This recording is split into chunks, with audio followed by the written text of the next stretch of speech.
Subscribe करिए hi fi study channel को, bell icon को प्रेस कीजिए लेटेस्ट वीडियो अपडेट सबसे पहले पाने के लिए। Hello friends, welcome back my YouTube channel hi fi study. दोस्तों, आज की वीडियो में मैं आप सभी के लिए लेकर गया हूँ साइंस का मॉक टेस्ट, जो आप सभी के लिए बेहद इंपॉर्टेंट हो सकता है। दोस्तों, यहाँ पर इन क्वेश्चनों के जवाब आप लोग फटाफट से देना जितने जल्दी हो सकेगा। तो यहाँ पर दोस्तों, जैसा कि पहला क्वेश्चन बनता है कि अमरबेल होती है, क्या होती है? परजीवी होती है, सहजीवी होती है, कीटभक्षी होती है, या मृतोपजीवी होती है? दोस्तों, फटाफट से इसका आंसर बताइएगा। बिल्कुल सही आंसर, यानी जो भी स्टूडेंट ऑप्शन नंबर आंसर दे रहे हैं एकदम करेक्ट आंसर दे रहे हैं। यानी क्या हो जाएगा यहाँ पर? अमरबेल क्या होती है? परजीवी होती है।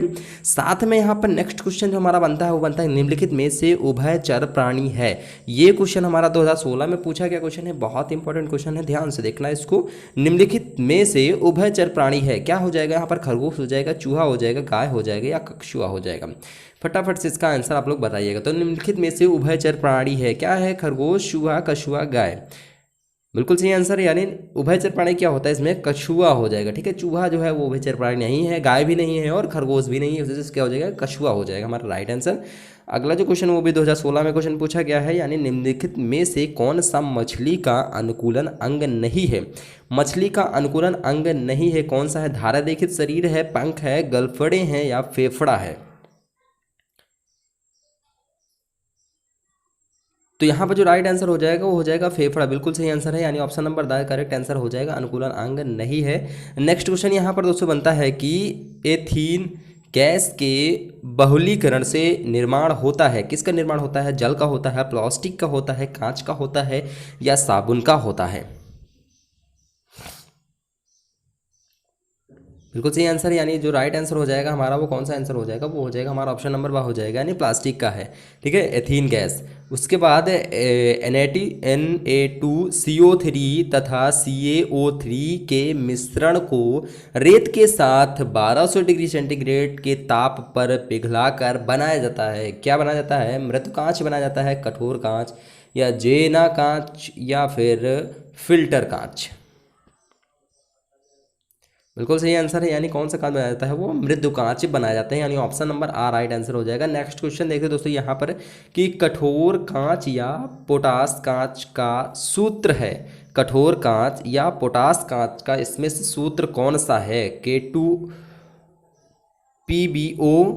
6SiO2, या K2OCaO, या फिर 6SiO2, या K2Cl3 PbO, या K2Cl3 CO3?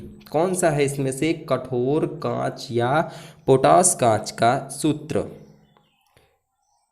गलत है। तो यहाँ पर जो राइट आंसर हो जाएगा वो हो जाएगा हमारा ऑप्शन नंबर 12 राइट आंसर हो जाएगा। क्या हो जाएगा? K2OCaO और 6SiO3 हो जाएगा। ठीक है, ये हो जाएगा पोटास कांच का सूत्र। ठीक है, अगला यहाँ पर क्वेश्चन बनता है कि सजीव जगत का प्रमुख लक्षण है। सजीव जगत का प्रमुख लक्षण क्या हो जाएगा? गति हो जाएगा, नियंत्रण हो जाएगा, समन्वय हो जाएगा, या उपरोक्त सभी हो जाएगा?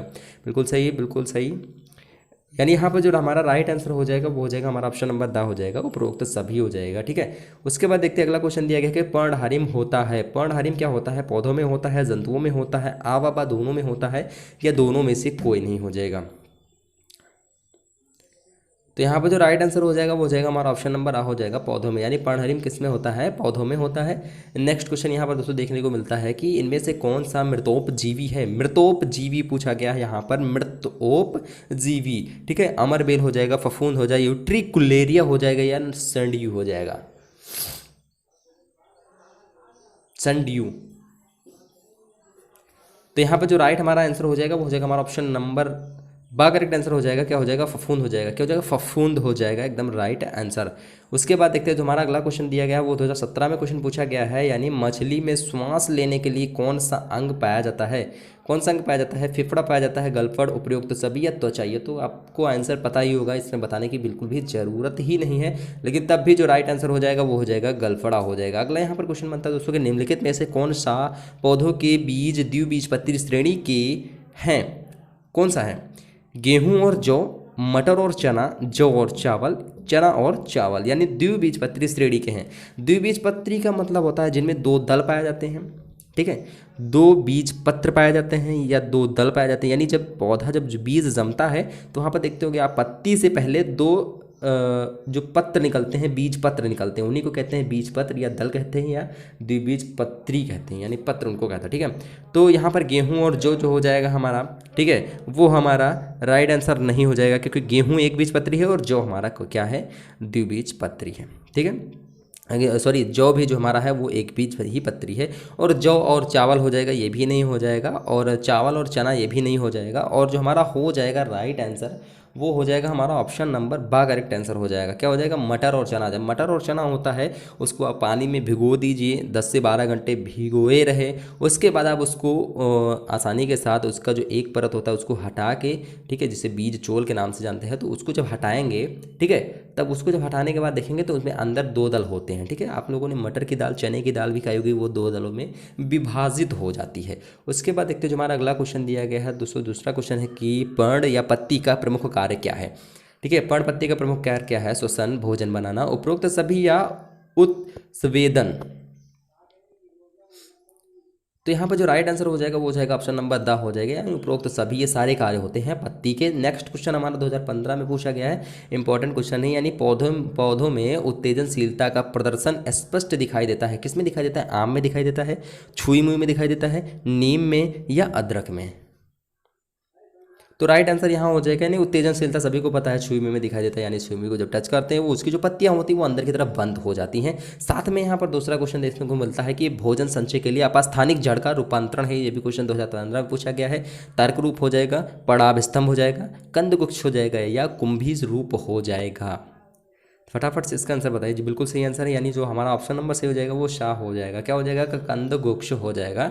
उसके बाद देखते हैं जो अगला क्वेश्चन दिया गया है, यानी मूली मूसला जड़ किस प्रकार का रूपांतरण है। मूली मूसला जड़ जो है वो किस प्रकार का रूपांतरण है, वो सभी को पता है तर्क रूप का है, ठीक है। ऑप्शन नंबर आ करेक्ट आंसर होगा। उसके बाद नेक्स्ट क्वेश्चन यहाँ पर मिलता है कि किस पौधे की पत्तियों पर अपस्थानिक जड़ें उत्पन्न हो जाती हैं, किस पौधों की पत्तियों पर अपस्थानिक जड़ें उत्पन्न हो जाती हैं। अपस्थानिक का मतलब होता है झगड़ा जड़ें जिन्हें कहते हैं, ठीक है। जड़ें 2 प्रकार की होती हैं, मूसला और अपस्थानिक, यानी मूसला जो द्विबीजपत्री पाया जाता है और अपस्थानिक जिन्हें झगड़ा जड़ें कहते हैं वो एक बीजपत्री पौधे की जड़ें होती हैं। तो यहाँ पर सिंघाड़ा हो जाएगा या फिर विग्नेनिया हो जाएगा या शकरकंद हो जाएगा या फिर परवल हो जाएगा।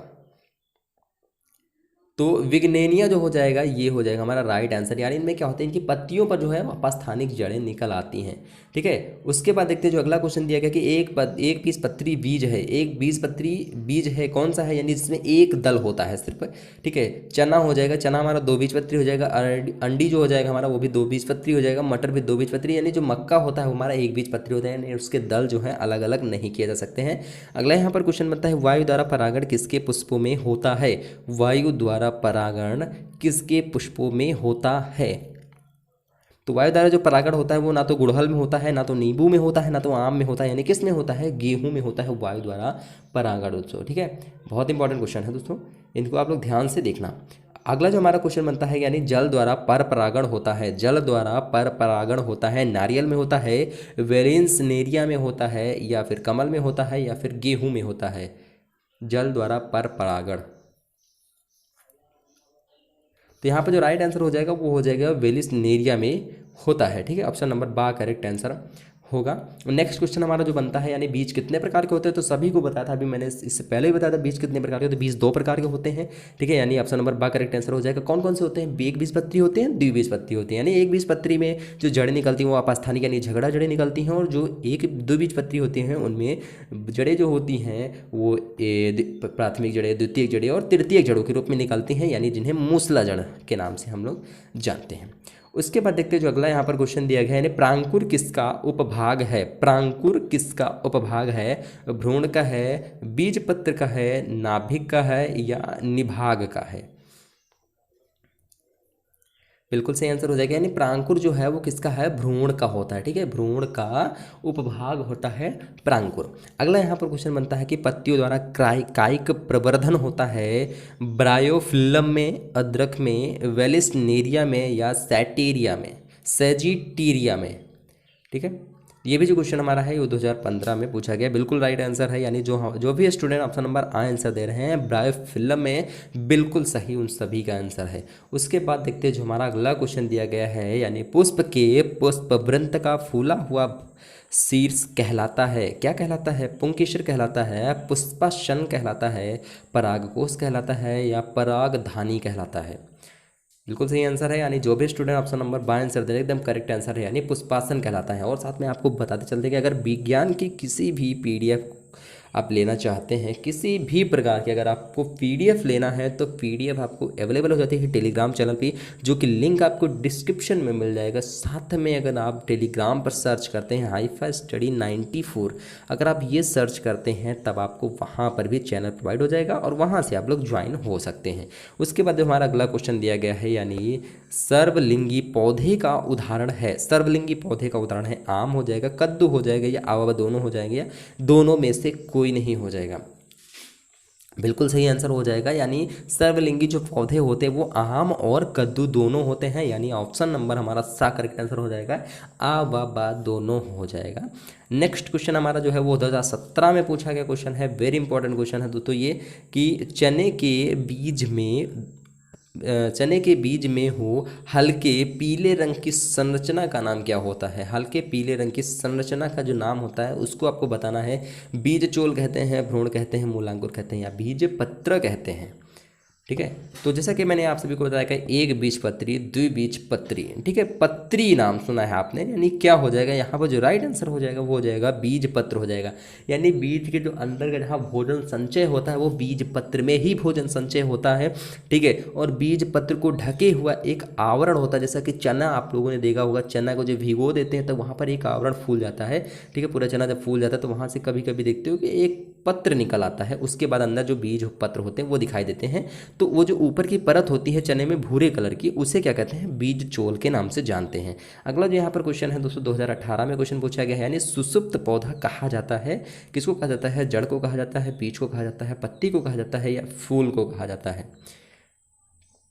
बिल्कुल सही आंसर, यानी सुसुप्त पौधा कहा जाता है, बीज को कहा जाता है। यानी कभी कभी क्या होता है कि जैसे मान लीजिए कुछ पौधे हैं जो ठंडी में उगते हैं, लेकिन क्या होता है कि ठंडी में उगते हैं, और जैसे मान लीजिए गेहूं हो गया हमारा, ठीक है, लेकिन गेहूं तो लगभग हर मौसम में अब अंकुरित किया जा सकता है, ठीक है। लेकिन यहाँ पर क्या है कि अगर गेहूं जो है वो आपका अप्रैल या मई में जब उसकी फसल की कटाई होती है, साथ में अगर गेहूँ गिर जाता है, जो बीज गिर जाते हैं, तो वो सुसुप्तावस्था में पड़े रहते हैं ज़मीन के अंदर, ठीक है। सुसुप्तावस्था में ज़मीन के अंदर तब तक पड़े रहते हैं जब तक उनका जमने का मौसम नहीं आता है। यानी मौसम कब आता है? उधर आपका ठंडी से पहले, यानी 15 अक्टूबर से 15 नवंबर या 30 नवंबर तक गेहूं की जो बुआई होती है वो होती है, ठीक है। तो वहाँ पर जैसे उसका मौसम आएगा, एटमॉस्फियर जो आएगा, टेम्परेचर जो उसका आएगा, तभी वो गेहूं जो होता है जो सुसुप्तावस्था में पड़ा होता है वो जमने लगता है या फिर जम जाता है, ठीक है। तो इसी को क्या कहते हैं? सुसुप्त पौधे कहा जाता है। किसको कहा जाता है? बीज को। यानी किसी भी प्रकार का अगर बीज है तो वो क्या होता है? सुसुप्त पौधा होता है, सोया हुआ पौधा होता है, वो अभी जमा नहीं हुआ है, इस वजह से उसे सोया हुआ पौधा कहते हैं, ठीक है। समझ में आ गया?